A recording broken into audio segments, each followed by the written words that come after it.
Yeah, where is he? Where is he? Where's your man? Where's your man? Man, that's your people, man. That's your brother. Rice and beans, man. Rice and beans. Your man's rice and Ricky, beans, Ricky carrots said and that beans. shit. Yeah, Yes. he is your responsibility. He is. 100%. Oh, That that's is a good. That's All good. your responsibility. So I'll be accountable for that. I'll try to be his handler to see if we can get him in. Cause you know he gonna be wild funny. Oh, for sure. He's great. Talking to him for like 2 minutes, man. He had me dying. Like he's a psycho. He's crazy. And then he said he was gonna send me the address as soon as he hung up the phone. And here we are 1 week later, and I'm still waiting. Oh, you ain't get it yet? So, nah. Wow. No mailing, no mic. Nah. Wow. I get overnight We that had a shit pretty easy good too. conversation the other day too. Yeah, man. Yeah, he's full of energy. To say the least.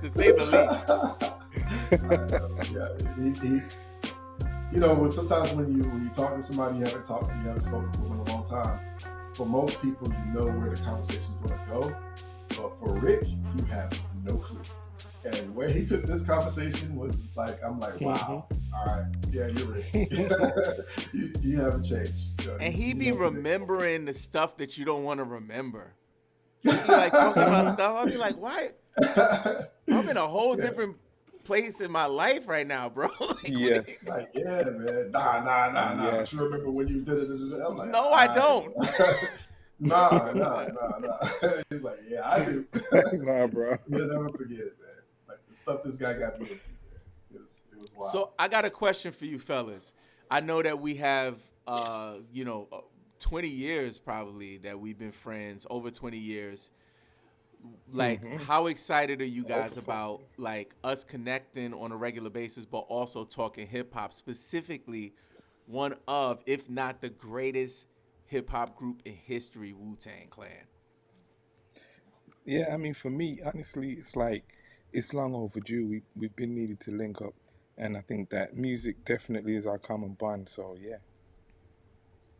Yeah, same here. Ever since I met all of you guys was basically through music.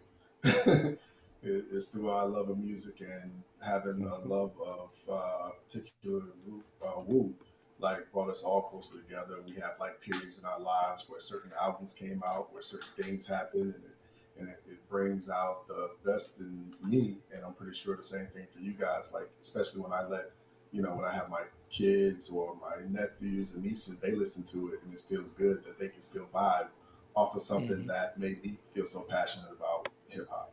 So it's a beautiful thing. It's perfect. Like I have a million life stories, and I think all of us do about certain stuff and songs. We have different opinions about who's where, and the whole nine. So I mean, it's good to bring that to the forefront for us, man. It'd be great to connect. Yeah. And you know what the funny thing is? We keep talking about Rick, y'all. Rick is actually the fourth member of this team that's going to be presenting this to you. And he's like one of the most MIA people. But this was his idea. He sent in our group chat, which gets live at times, but also dies down, right? It'll be like months where we don't say anything. And then we'll have a conversation, share some music. Just and life a few weeks ago, he sent us a message that was like, "Yo, bro, we need to start a podcast." And what did I say? Yeah. I was I'm good. I'm too busy. I was like, I think my exact words were, "I don't have the bandwidth." The bandwidth. I was like, the bandwidth. I was thinking like his internet. I'm like, what's he got? AOL? He's dial up still? I'm like, what's going on here? Beep, right? Where's the man with like 5 jobs, man? I'm mad busy. But I sat on it, right? And I thought about it, and I prayed on it, and I was like, yo, that's a huge opportunity not to be like creating content, because I created content, I did all of that stuff, and I'm doing that stuff. But this is like, what I think Ricky is saying is, can we connect so we can meet up as friends and just hang? And that's the way I translated it. And at the same time, my wife, we upgraded our Spotify account where we have like the dual Spotify. Before that, she had it on her phone, and only time I would really listen to music beyond like podcasts and stuff was when I was with her and the kids. So I was listening to like, like Kids Bop. There's no Wu-Tang. There's no Wu-Tang Kids Bop that I know of, right? Right now. That would be dope though, right? If they had a Wu-Tang Kids Bop. It would. And I then, think I heard a couple of kids do "Ooh Baby, I Like It Raw," but yeah, nah.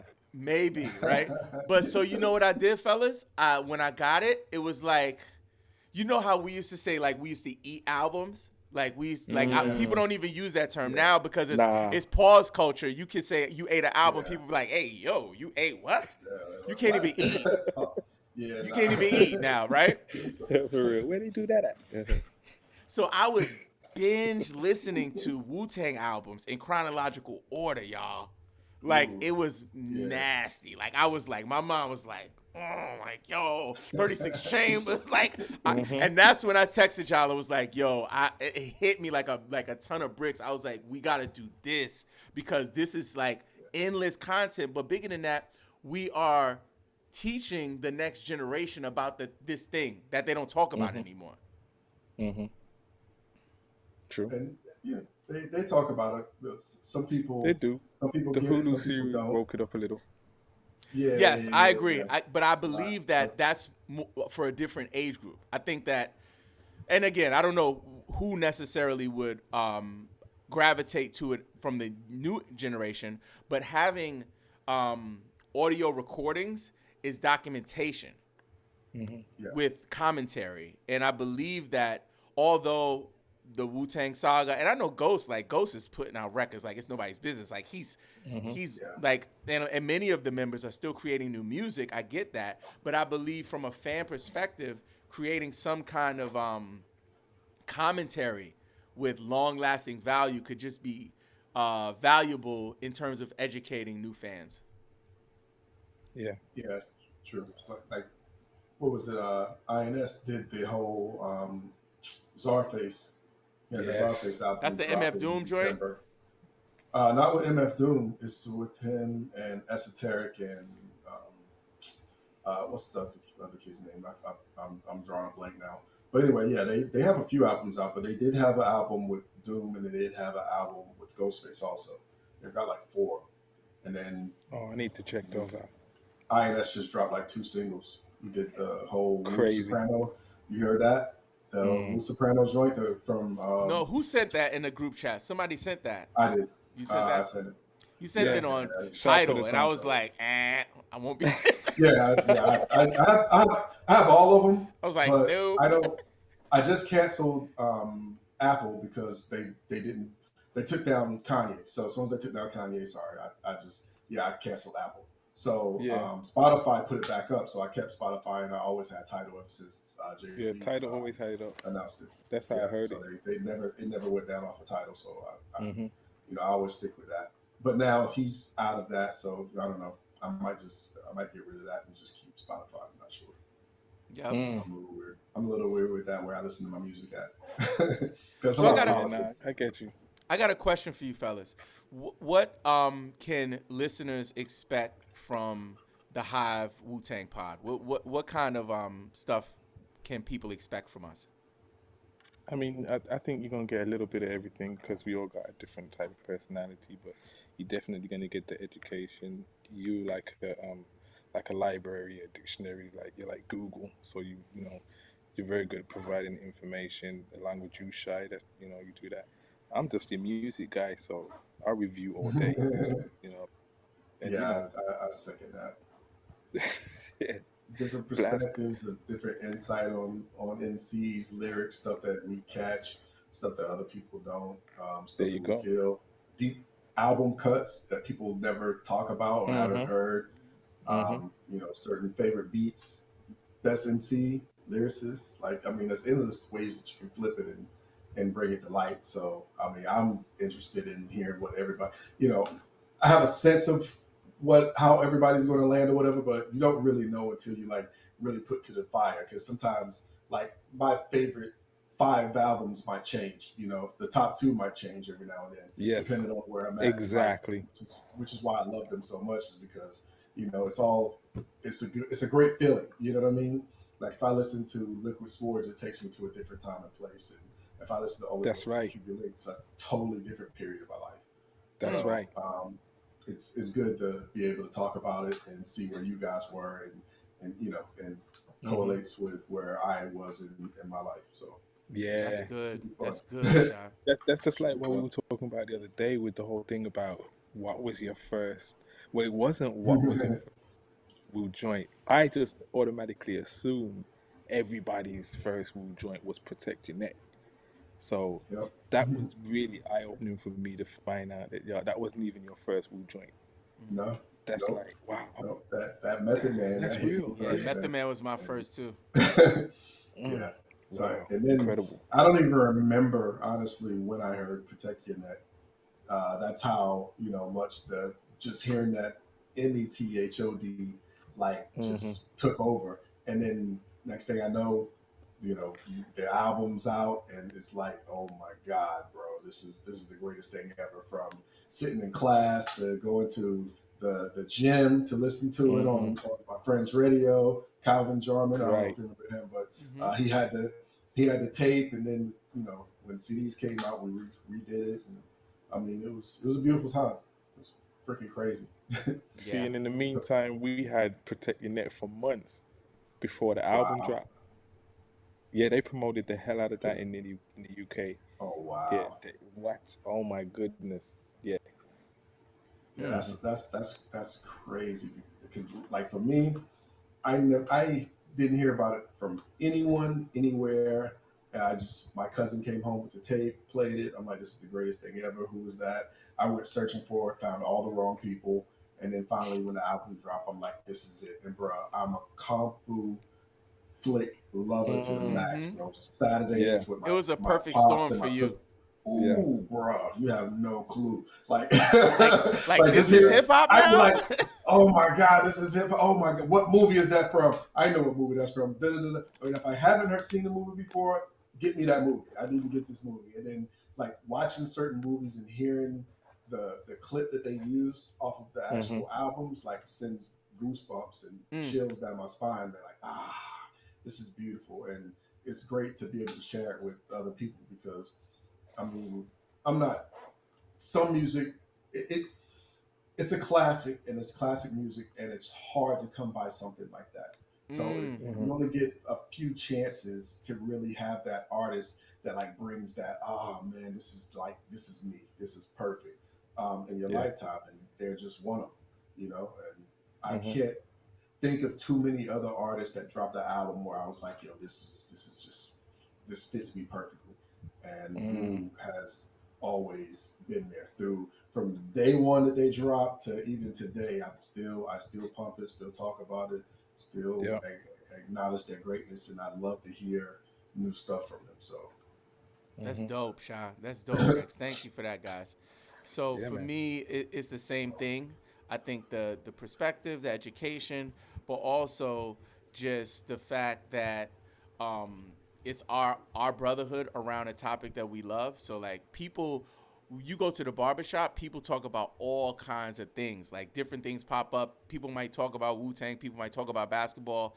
In this spot, it's almost like we're taking a concentrated topic from the barbershop and we're going to run it every week and just show the chambers because there's so many different chambers to it. You know what I'm saying? So for me, that's what I'm really excited about. But also the fact that everyone's background, like y'all said, like Rex is a daggone Grammy award-winning musician in this piece, right?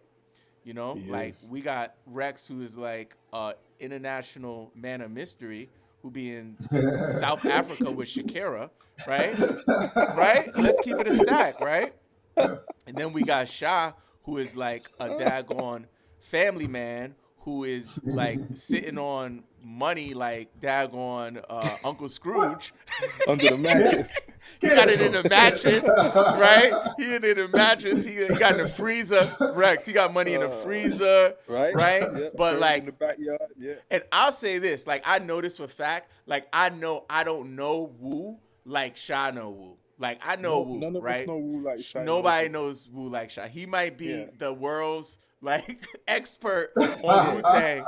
Yeah. And then you got Rick, who's not here, but Rick is like an entertainer. Like he's just an Sure. entertaining, comical, MC with just a lot of value to bring to the table. So Real I'm talk. honored and excited about this, fellas. I can't wait for y'all to meet Rick.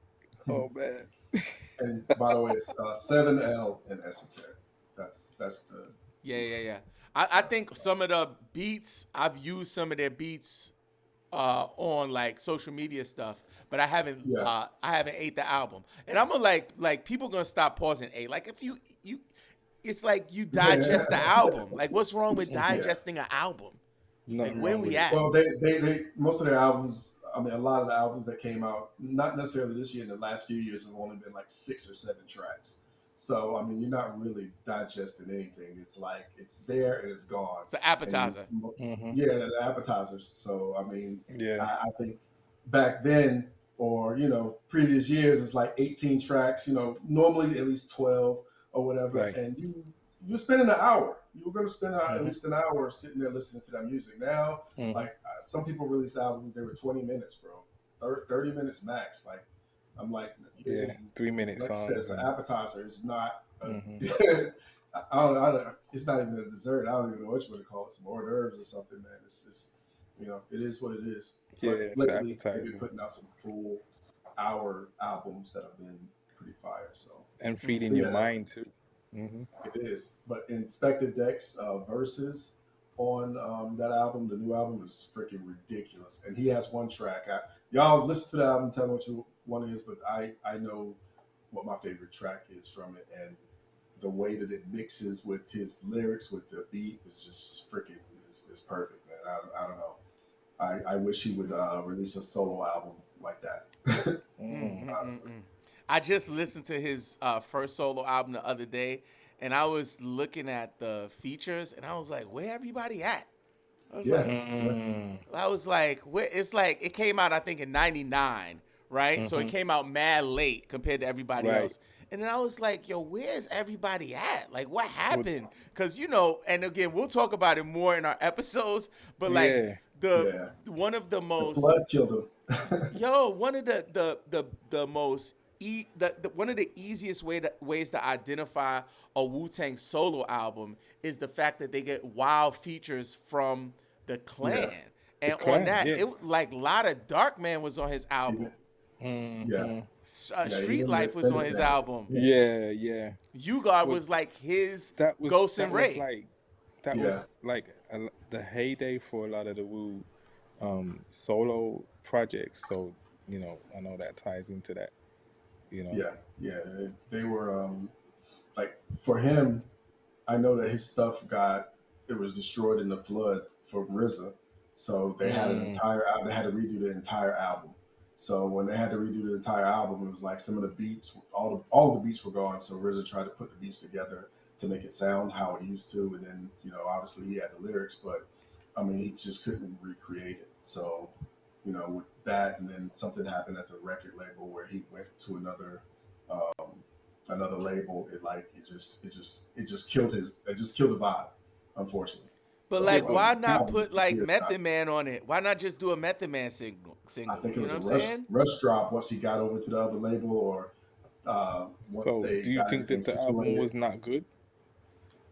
It wasn't. I enjoyed the album, but I didn't think it was what I expected. No, it was not. It's not as good as other Wu albums, and also just again, it was glaring to me. Like looking at the track list, I was looking like for more stuff. I was like, where's I don't see the Clan.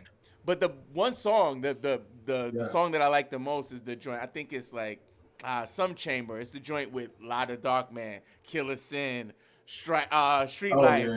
It's one of the hardest. They go crazy. I almost fell out. I was like, I don't believe they make. Whew, it's heavy. It's heavy. Even for him, like he doesn't need a bunch of. Like for me, that song, the solo that he put out before the album, before all the stuff got destroyed, that Let Me At Him, bro. I pumped Let Me Out. I don't know if you remember that track, but if you don't, just go back and listen to it, man. Gotta listen to it. That song is so rough, bro. Like it's just.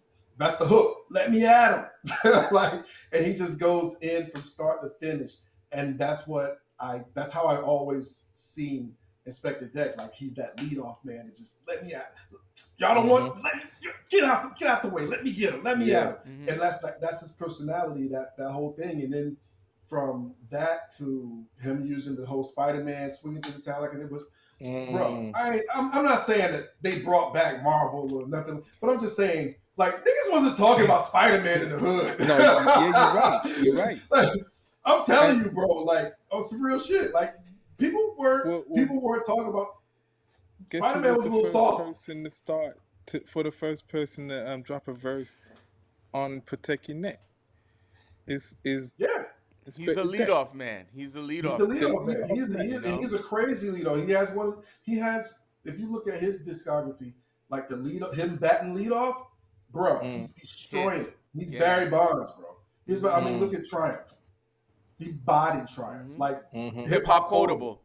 When I seen that in the book, I was like, "Yep, there it is." I was like, they get it right. At least they're not doing no bull crap. It's funny you say that because Ghostface to me is the last leg killer. Yeah. Track done. Yeah. You know what I mean? So that's dope that we share that. You know what I mean, as an opinion on the start at least. You know, because Ray can also close a verse and kill it too. A song, I should say.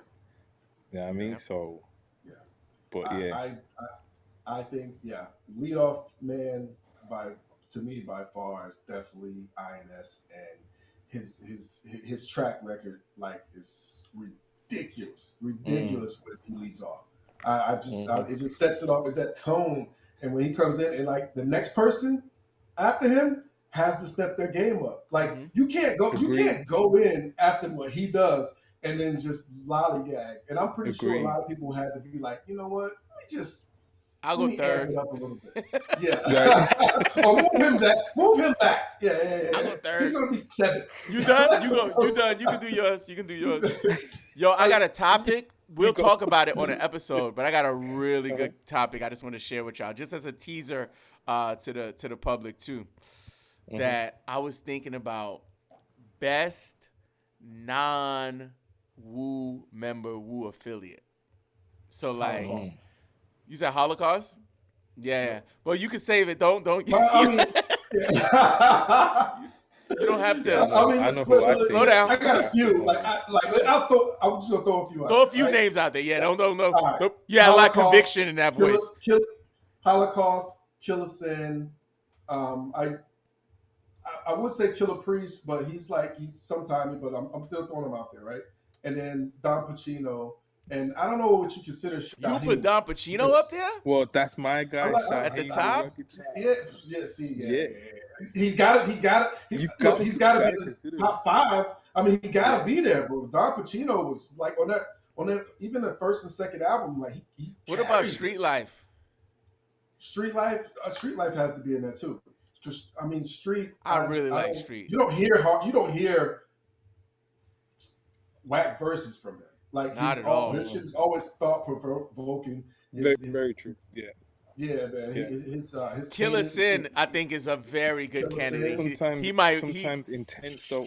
If he stayed out of prison, that's another thing, he man. Stayed out of trouble. But still, like his catalog of verses, like if even looking at that body of work, like he has some really good verses, yo. A lot. Almost every verse. Like even we went to see them perform at and I think you were there when who was it? No, maybe you weren't there, but it was the Wu-Tang. They performed at House of Blues. And we went to a bunch of those House of Blues shows. I'm sure I might have been there with you. Which one we went to? I think we went to Universal. They had Killer Army, the one where they had. Well, we went to the one at Universal. Yeah, me and you went to the one at Universal. But we went to the one at House of Blues, and I remember this was specifically because Killer Army opened for them, and Killer Sin wasn't there because he was locked up. Yeah, he was in trouble, and everybody was like, "Yo, who we missing?" And everybody knew like Killer Sin is like. So those hard impacting raps that, and the energy that he brings, it wasn't there. And, I mean, unfortunately, you could tell too. You could tell, but he's definitely He's one of the best. Yep. So I think that's gonna be its own episode, and I think that we gotta dig to make sure and even like the and who got fumbled the most? Who got what? Who got fumbled the most? You mean like albums? Yeah, not just didn't get pushed. Who didn't release it? Who didn't get pushed? Who didn't get put out there? Who should have had one? U-God got fumbled for sure. I think they should have definitely built on U-God. Well, U-God got a bunch of albums, but I think a lot of them he released independently on his own. And none of them were in the time, because you remember there was a time, later. And then it was after. And it was after Forever, right? It was after, yeah. It was after, yeah. So, I think No Set Date might have dropped before him. Have y'all listened to No Set Date more than once? No. Which one is that? Master Killer. Master Killer. No, I have not. I'm gonna have to put that on my list because that's another thing too. I'm trying to listen to one. Album. Yeah. Just humor me. Go through it, listen to it, because now I see it totally different than I did then. Absolutely, totally different. I want to know how it's different, but I want to save that. That's good. Yeah.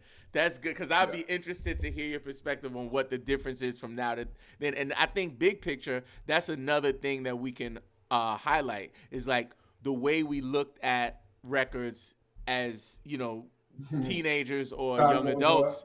And now as, older, mature men, parents, professionals with careers and stuff. How do we look at it now? Yeah. And I feel that before, the good thing about it is I still listen to albums. I go right back to that time. Mm-hmm. And then I still appreciate it even more to this day. Like, bro, you can listen to stuff and like you think you know every word, but then you're still spitting it, and then you're like, oh shit, he said that. He said, like, catching bars, like, oh man, that was crazy. Very true. Some stuff that Meth says, like back in the day, just flew over my head because it's cadence and swag and all that shit was like that. But like the bars, I wasn't really getting. Like I like Jizza, you had to listen because that's what he had. Like he had bars. Like he wasn't going for swag or whatever. You know what I mean? Cadence. Yeah. It was just like, yo, these are lyrics. These are hard hitting lyrics. I could be an astronaut. So a physicist, So look, you listen to this and understand you have to listen closely. And if you don't, it'll miss you. Because his shit is deep. It's really deep. And who was that? Ricky sent the whole the thing about people who the skater who couldn't figure 8 twice. Yeah. That's the opening. That's like some of the opening bars from Jizza. He tried to frame it like he had something important to say. Yeah. He was like, yo, as soon as he started it. He's like, yo, guys. He left us just to give y'all context. He gave us a voicemail or like a voice note on the group chat, like, yo, guys. I got something really important to tell you, like for real. And started like slowly reciting Jizza lyrics in a way that was conversational. It was hilarious. That shit was funny as hell, man. Yo. On that note, fellas, let's go ahead and peace out. We'll figure out what the schedule looks like moving forward, but we're excited about having you guys on this journey with us. Any closing words for the people? Wu-Tang is here for the kids. Wu-Tang family. All right, folks. Have a good night. Whenever you're listening, talk to you soon. Peace.